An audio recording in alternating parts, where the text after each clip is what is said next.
कई बार क्या होता है कि एग्जाम में बहुत छोटे छोटे प्रश्न आते हैं, वो अपने क्या हो जाते हैं, गलत हो जाते हैं। इसलिए समस्त छोटे प्रश्नों का समूह आपको याद होना चाहिए, और वो समूह स्टार्ट होता है कक्षा 6 से लेकर के कक्षा 8 तक की बुक्स में से।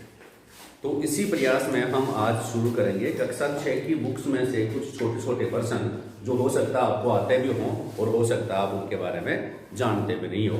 तो देखिए, सबसे महत्वपूर्ण प्रश्न, सबसे पहला छोटा सा प्रश्न है आप लोगों के लिए।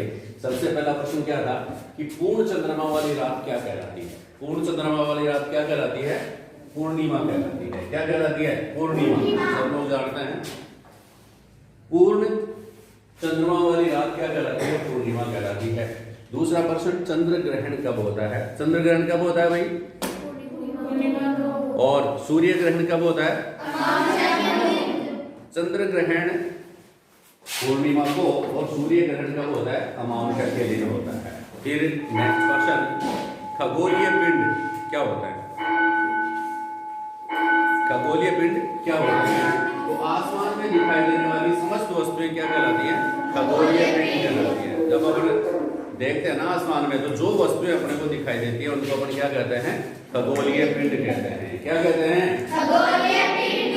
खगोलीय पिंड कहते हैं। अब तो इनमें से छोटी छोटी बातें और हैं, छोटे छोटे प्रश्न ये हैं कि सूर्य खगोलीय पिंड ही तो है, लेकिन वह क्या है? ऑप्शन में मिलते हैं। सूर्य क्या है? ग्रह है, नक्षत्र है, तारा है, उपग्रह है। तो आंसर क्या आना चाहिए? तारा। तारा। सूर्य क्या है? तारा। सूर्य क्या है भाई? तारा।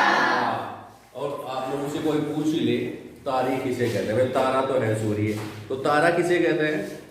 जो अपने स्वयं के प्रकाश से चमकते हैं, ऐसे खगोलीय पिंड तारे कहलाते हैं। तारे किसे कहेंगे?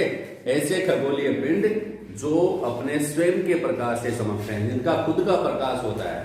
जैसे पृथ्वी के पास खुद का प्रकाश है क्या?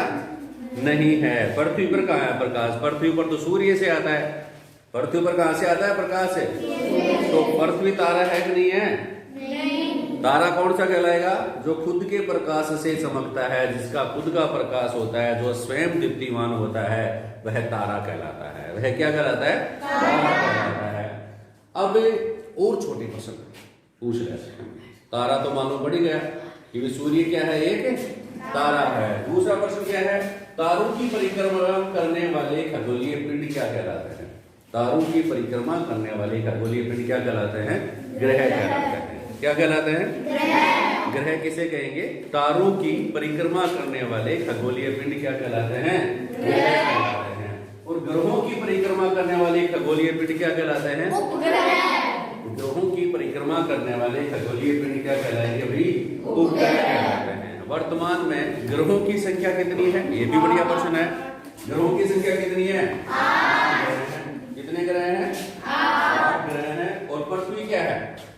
एक ग्रह है। तारा तो नहीं है ना, उपग्रह भी नहीं है, नक्षत्र मंडल भी नहीं है। क्या है?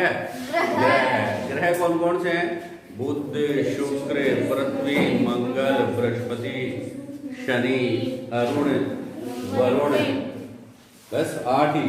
यम नहीं आजकल, यम को ग्रहों की श्रेणी से हटा दिया गया है। नेक्स्ट क्वेश्चन क्या है? चंद्रमा क्या है? उपग्रह है। चंद्रमा किसका उपग्रह है? पृथ्वी का उपग्रह कौन सा है? चंद्रमा। उपग्रह किसे कहेंगे? ऐसे पिंड, ऐसे खगोलीय पिंड जो ग्रहों की परिक्रमा करते हैं, ग्रहों के चारों ओर चक्कर लगाते हैं, उन्हें क्या कहते हैं? उपग्रह। क्या कहते हैं उन्हें? उपग्रह। तो चंद्रमा किसका उपग्रह है? पृथ्वी का उपग्रह है। चंद्रमा किसका उपग्रह है? पृथ्वी का। बिल्कुल। मंगल के 2 उपग्रह हैं। कौन कौन से? फोबोस व डीमोस। मंगल के 2 उपग्रह हैं। छोटे छोटे प्रश्न हैं, याद करते रहें। अब बढ़िया प्रश्न आता है, नक्षत्र मंडल क्या होता है? नक्षत्र मंडल क्या होता है? तो तारों के द्वारा कई बार अपन आसमान में देखते हैं ना, आसमान ऊपर की ओर देखते हैं तो तारों से हम कई आकृतियां बनाते हैं। तारों से क्या बनाते हैं? आकृतियां बना लेते हैं। तो उन तारों से बनी हुई आकृतियों को क्या कहते हैं? नक्षत्र मंडल कहते हैं। उनको क्या कहते हैं भाई? नक्षत्र मंडल। तारों के द्वारा बनाई गई विभिन्न आकृतियों को क्या कहते हैं? नक्षत्र मंडल कहते हैं। क्या कहते हैं? नक्षत्र मंडल कहते हैं। फिर कौन कौन से नक्षत्र मंडल के दो उदाहरण, एक तो अर्सा मेजर और बिग बियर। बिग बियर और अर्सा मेजर जो है वह क्या है, नक्षत्र मंडल है। ठीक है, आप लोगों से पूछे अर्सा मेजर बिग नक्षत्र मंडल के उदाहरण बताओ दो, तो कौन कौन से बताएंगे? Ursa major big bear, ursa major big bear, ursa major big bear, ursa major big bear, ursa major big bear. क्या है ये दोनों? नक्षत्र मंडल। नक्षत्र मंडल है। किन्हें कहते हैं नक्षत्र मंडल? तारों के द्वारा बनाई गई विभिन्न आकृतियों को क्या कहते हैं? नक्षत्र मंडल। एक सप्तऋषि मंडल आता है, 7 तारों का समूह है, उसे एक चम्मच के आकार का होता है ना सप्तऋषि मंडल। तो ये सप्तऋषि मंडल कौन से, कितने तारे होते हैं सप्तऋषि मंडल में? 7 तारों का बना हुआ है, चम्मच के आकार का होता है। और कौन से नक्षत्र मंडल में स्थित है? सप्तऋषि मंडल। बहुत बढ़िया प्रश्न है। सप्तऋषि मंडल कौन से नक्षत्र मंडल में स्थित होता है? तो आप बताएंगे अर्सा मेजर। कौन से में? अर्सा मेजर में स्थित होता है। एक छोटा सा बड़ा सा सिंपल प्रश्न है। प्राचीन समय में लोग कौन से तारों को देखकर दिशाओं का पता लगाते थे? कौन से तारे को देखकर दिशाओं का पता लगाते थे? ध्रुव तारा कौन सी दिशा में उगता है? उत्तर दिशा में। कौन सी दिशा में? उत्तर दिशा में। उत्तर दिशा में। तो ये कुछ छोटे छोटे प्रश्न थे, आपको आते होंगे। और भी प्रश्न पूछ लेते हैं। ऐसे 2 उपग्रहों के नाम बताइए जिनके कोई उपग्रह नहीं है, उपग्रह नहीं है किसी के उनके। पृथ्वी का तो है, कौन सा है? चंद्रमा। मंगल का भी है, कौन कौन से हैं? फोबोस भी है, डीमोस भी है। ये 2 उपग्रह, मंगल के तो 2 हैं, पर पृथ्वी के तो एक ही चक्कर लगाता है चारों तरफ। कौन लगाता है? चंद्रमा। तो ऐसे कौन से ग्रह हैं जिनके कोई उपग्रह नहीं है, जिसके चारों ओर कोई चक्कर ही नहीं लगाता? कौन कौन से हैं? बुध और शुक्र।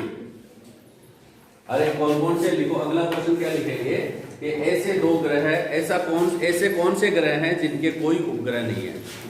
ऐसे कौन से ग्रह हैं जिनके कोई उपग्रह नहीं है?